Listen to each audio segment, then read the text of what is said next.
Hello everyone, from this video we will start our next chapter, chapter number 12, what if it finishes? Means क्या हो अगर ये खत्म हो जाए। इस चैप्टर में हम पेट्रोल और डीजल से रिलेटेड बातें करने वाले हैं। A bus journey. Today we were going on a school trip to the Adalaj Stepwell, Bauli, about 18 kilometers from Ahmedabad. आज हम अहमदाबाद से लगभग 18 किलोमीटर दूर अदालत स्टेपवेल को देखने जा रहे थे। स्टेपवेल्स के बारे में हम ऑलरेडी चैप्टर नंबर 6 में पढ़ चुके हैं, एवरी ड्रॉप काउंट में। स्टेपवेल्स वो वेल होते हैं जिसमें कि स्टेप्स बने रहते हैं, सीढ़ियां बनी रहती हैं और हम पानी लेने के लिए स्टेप से नीचे जाकर भरकर ऊपर ले आते हैं। और ये जो अदालत स्टेपवेल है ये अहमदाबाद में है और अहमदाबाद है गुजरात में। गुजरात की कैपिटल है Ahmedabad. We began counting the vehicles on the road. Some of us counted the bicycles, others counted the buses, cars and motorcycles. और हमने रोड पे चलती हुई व्हीकल्स को काउंट करना शुरू कर दिया। कोई साइकिल को, तो कोई बसों को, कोई कार्स को या फिर कोई मोटरसाइकिल को काउंट कर रहा था। Abraham, who was counting bicycles, soon got bored. There was hardly any bicycle on this highway. Abraham नाम का बच्चा जो कि साइकिल्स को काउंट कर रहा था वो बहुत ही जल्दी बोर हो गया क्योंकि इस हाईवे में मुश्किल से ही कोई साइकिल नजर आ रही थी। Screech! The driver suddenly braked at the red light. It was a big crossing and we would see the traffic lined up on all sides. Driver ने अचानक ही रेड लाइट पर ब्रेक लगाया। ये एक बहुत बड़ी क्रॉसिंग थी और हम देख पा रहे थे कि हर तरफ को ऑल साइड्स पे ट्रैफिक था और सारी गाड़ियां एक लाइन से खड़ी हो रखी थी। Honk honk, the sound of loud horns and smoke coming out of the vehicles, maybe that is why a little boy in a rickshaw was coughing so much. हर तरफ से गाड़ियों का हॉर्न और उसका धुआं आ रहा था। शायद इसीलिए एक जो छोटा बच्चा था जो रिक्शे में बैठा था वो खांस रहा था। I smelled something familiar. I remembered this smell. It came from Baba's tractor in the village. और मुझे इस धुएं की जो स्मेल आ रही थी वो काफी ज्यादा जानी पहचानी लग रही थी। और फिर मुझे याद आया कि जो गांव में बाबा का ट्रैक्टर है उससे भी ये सेम ही स्मेल आती है। On the petrol pump. After some time, our bus stopped at a petrol pump. There was a long queue. It seemed as if we would have a long wait. कुछ समय बाद हमारे driver ने तेल भरवाने के लिए बस को पेट्रोल पंप पे रोक दिया और वहां पर पेट्रोल भराने के लिए बहुत लंबी लाइन लगी हुई थी और लग रहा था कि हमें अब बहुत लंबा वेट करना पड़ेगा। We all got down from the bus and started looking around the petrol pump. We saw many large boards and posters. हम सब बस से नीचे उतरकर पेट्रोल पंप पर ही घूमने लगे और वहां हमने देखा कि बहुत बड़े बड़े बोर्ड्स और पोस्टर्स लगे हुए हैं। और ये है वो पोस्टर जो कि वहां पे लगा हुआ था और इसमें लिखा हुआ था, petrol and diesel will not last for ever, save it for your children.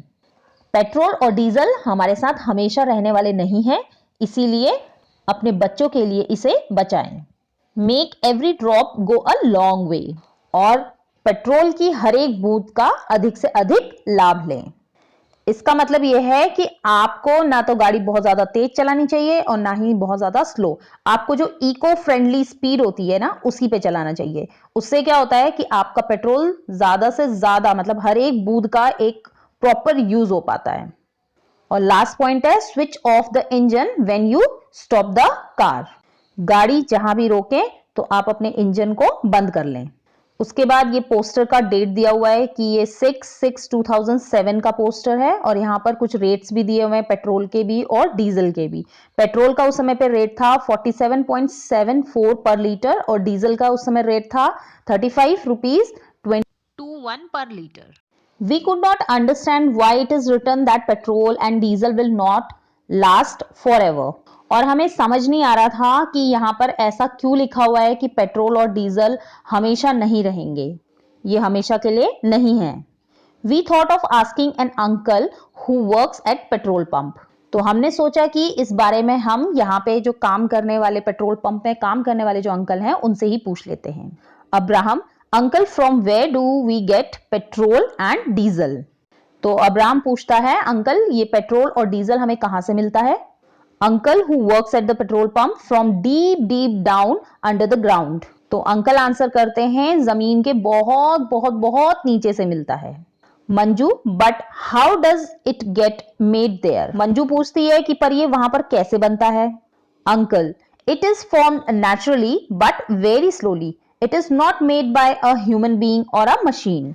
तो अंकल बताते हैं कि जो पेट्रोल है ये बहुत धीरे धीरे बनता है और ये नेचुरली बनता है, इसको कोई भी मशीन या फिर कोई ह्यूमन इसको नहीं बना सकता है, ये नेचुरली बनता है अपने आप।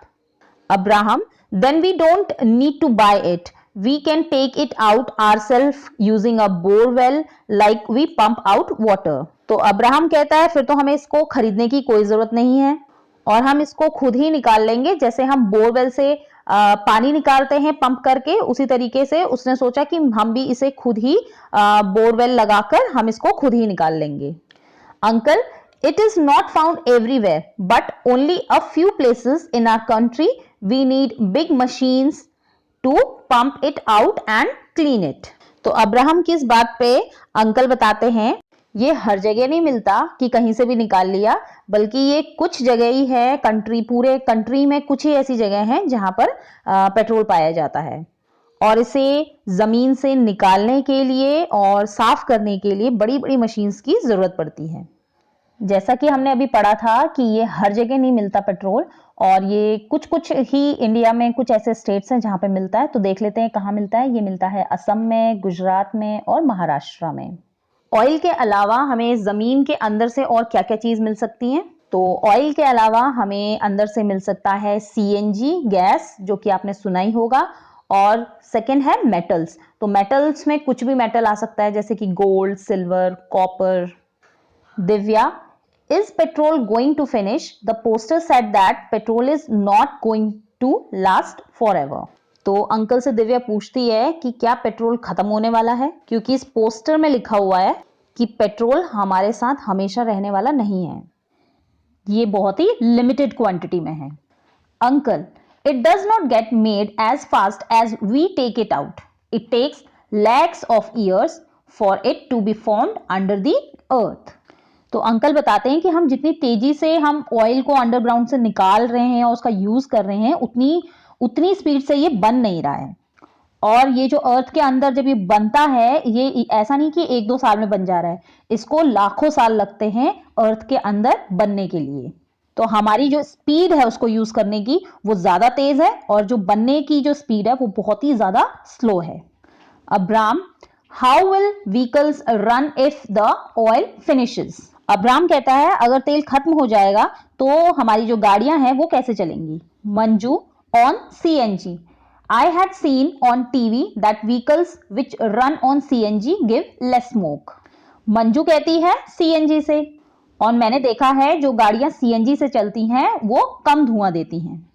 Uncle, that too comes from below the earth, it is also limited.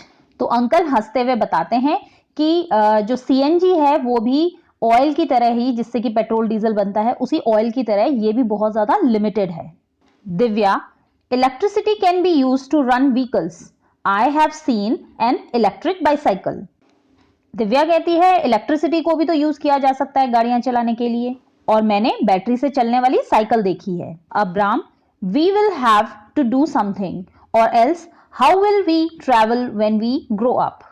Abraham कहता है हमें कुछ तो करना पड़ेगा, वरना हम बड़े होकर हम कैसे इधर से उधर जाया करेंगे। दिव्या, माई दादी would be happy if your vehicles run on the road, she says look vehicles line up like ends, what will you do when you grow up? तो दिव्या बोलती है कि मेरी दादी तो बहुत खुश हो जाएगी अगर रोड पर कम गाड़ियां चलेंगी, और वो कहती हैं कि देखो जो गाड़ियां हैं वो ऐसे जैसे कि चींटियां बिल्कुल लाइन लगा के चलती हैं, उसी तरीके से जो व्हीकल्स हैं यहाँ पे भी लाइन लगा के चलते रहते हैं। मतलब इतनी ज्यादा व्हीकल्स चलते हैं रोड पर कि वो ऐसे लगते हैं चींटियों की लाइन जा रही है। और वो कहती हैं कि आगे चलकर तुम्हारा क्या होगा? मतलब गाड़ियों का अभी ये हाल है कि इतनी ज्यादा व्हीकल्स रोड पे रहते हैं, तो बाद में क्या होगा? Manju, See, only 1 or 2 people are sitting in these cars. Why doesn't everyone use a bus? Manju कहती है देखो कार में एक या फिर 2 लोग ही बैठे हैं, सब बस से क्यों नहीं जाते हैं? Abram, that will save petrol. One bus can carry many people. तो अब्राम बोलता है इससे पेट्रोल भी बचेगा और एक बस में बहुत सारे लोग जा सकते हैं। Manju, when I grew up, I will invent a car that runs on sunlight. Then we will not have to worry about it getting finished. We can use it as much as we want. Manju कहती है जब मैं बड़ी होंगी तो मैं एक ऐसी कार बनाऊंगी जो कि सनलाइट से चलेगी, फिर हमें कोई चिंता भी नहीं करनी पड़ेगी कि ये खत्म हो जाएगा और जितना मर्जी चाहे उतना हम उसको इस्तेमाल कर सकते हैं। यहाँ पर कार को इन्वेंट करने की बात की गई है जो कि सनलाइट से चलेगी, जिसे हम कह सकते हैं कि सोलर एनर्जी से ही चलेगी। और आपको पता है सन हमेशा हमारे साथ है, ये कोई खत्म होने वाली चीज नहीं है, इसलिए सनलाइट हमेशा हमें मिलती रहेगी। तो ये एनर्जी ऐसी एनर्जी रहेगी, सोलर एनर्जी, जो कि कभी भी खत्म नहीं होगी। बट ऑयल हमारे लिए लिमिटेड है।